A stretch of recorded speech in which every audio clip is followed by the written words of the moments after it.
नमस्कार. जाधव एंटरप्राइजेसमध्ये पुन्हा एकदा आपल्या सर्वांचं मनपूर्वक हार्दिक स्वागत. आज आपण नेहरू नगर येथे सिद्धार्थ जोगदंड साहेब यांच्या टेरेसवर आहोत. त्यांना आपण 4 किलोवॅटचं युनिट दिलेलं आहे. हे 4 किलोवॅटचं जे युनिट आहे त्यामध्ये सर्वात अगोदर आपण पाईपच्या संदर्भात बोलूया. 3 बाय 1.5चा 2 mm जाडीचा अपोलो कंपनीचा पाईप आहे आणि विशेष पूर्ण जे स्ट्रक्चर आहे ते आपण 3 बाय 1.5च्या 2 mm जाडीच्या अपोलो कंपनीच्या पाईपामध्ये केलेलं आहे. स्ट्रक्चर अगदी मजबूत. पुढे जाऊया. या स्ट्रक्चरला लागून आपण हे जे पाईप दिलेले आहेत हे PVC पाईप आहेत.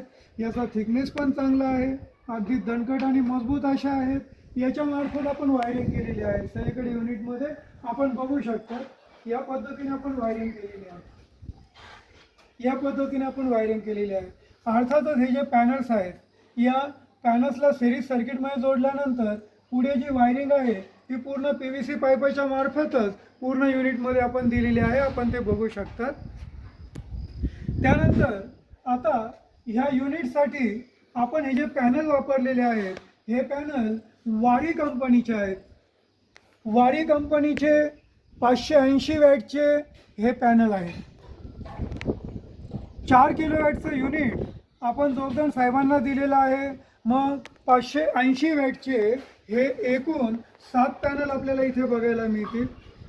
व्यवस्थितपणे सगळे पॅनल्स आपण यू क्लॅम्पच्या माध्यमातून जोडलेले आहेत. यू क्लॅम्पने त्यांना दोन्ही बाजूनी मजबूती येते. अगदी व्यवस्थितपणे त्यांची जोडणी केलेली आहे. आणि हे जे स्ट्रक्चर आहे या स्ट्रक्चरला मजबूती यावी म्हणून या स्ट्रक्चरला आपण इकडनं ह्या साईडने आपण बघू शकता या साईडने होल पास दिलेला आहे. इकडे पण 2 आणि हे अगदी मजबूत झालेलं आहे. अगदी मजबूत व्यवस्थितपणे मजबूत असं झालं आहे. बघू शकतात आपण. मी उलट मारून दाखवलं आपल्याला. याच्यानंतर वरती आपण बघू शकतात LA दिलेला आहे. लाइटनिंग अरेस्टर वीजरोधक ज्याच्या माध्यमातून विजेपासून संरक्षण होणार आपल्या युनिटचं. आपण इथे बघूया लॅडर दिलेली आहे. शिडी ही सुद्धा आपल्या GI पाईपामध्येच आहे. त्याच्यानंतर 3 बाय 1.5च्या पाईपामध्ये आपण रॅम्प दिलेला आहे, वॉकवे दिलेला आहे. या रॅम्पच्या माध्यमातून वरती जाऊन पाहिजे त्यावेळेला हे युनिट स्वच्छ करता येणं शक्य आहे. संपूर्ण काम जे आहे ते अगदी मजबूत दणकट अशा पद्धतीने केलेलं आहे. आणि हे जे पॅनल्स आहेत वारीचे असल्यामुळे आणि टॉपकॉनचे पॅनल असल्यामुळे ढगाळ वातावरणामध्ये सुद्धा अतिशय चांगल्या पद्धतीने वीज निर्मिती करतात. यांची इफिशियन्सी चांगली आहे, यांचं लाईफ चांगलं आहे. आपण आर्थिंग जी आहे ती याच्यामार्फत खाली घेतलेली आहे. आणि आर्थिंगसाठी आपण बघू शकतात हे हे 2 पाईप आपल्याला दिसत आहेत. या 2 पाईपांपैकी एक पाईपमध्ये स्पेशली आपण LAची आर्थिंग दिलेली आहे आणि दुसऱ्या पाईपामध्ये आपण पॅनलची आणि स्ट्रक्चरची आर्थिंग दिलेली आहे. तिन्ही आर्थिंग सेपरेट आहेत, परंतु आपण निरीक्षण करू शकता हे जे 2 पाईप आहेत या 2 पाईपांमध्ये एक स्पेशली LAचा आहे आणि दुसरा पॅनल आणि आपल्या स्ट्रक्चरचा आहे. आपण बघू शकता वरती आपण DCDB, ACDB आणि इन्व्हर्टर दिलेले आहेत. मध्ये पॉलिकॅपचं इन्व्हर्टर दिलेलं आहे. जोगदंड साहेबांचं युनिट 4 किलोवॅटचं होतं, परंतु ते जे इन्व्हर्टर आहे ते आपण बघू शकतात 5 किलोवॅटचं दिलेलं आहे. आपण त्यांना 5 किलोवॅट क्षमतेचं इन्व्हर्टर आपण दिलेलं आहे. बाजूला ACDB आहे जो लाईट लागलेला दिसतोय तो, त्याच्याच बाजूला DCDB आहे.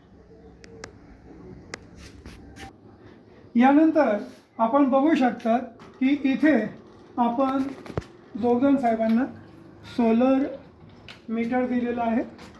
त्याच्यानंतर हे जनरेशन मीटर आहे. जनरेशन मीटरमध्ये किती युनिट झालेले आहेत आपण बघू शकतात. सध्याला इथे 34 युनिट दिसत आहेत, 34 युनिट. आणि यांचं जे युनिट आहे ते लावून आपल्याला चौथा दिवस आहे.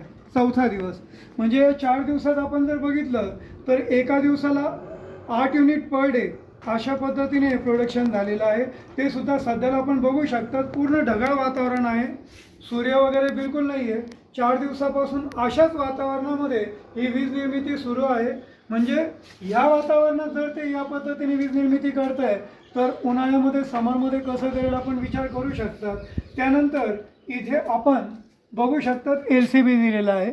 हा LCB याच्याकरता की युनिटचं काम त्यांना काही करायचं असेल तर फक्त LCB ट्रिप केला बंद केला तर वरती सोलर बंद होतं आणि आपल्याला आपली कामं जी काय आहे ती करता येतात.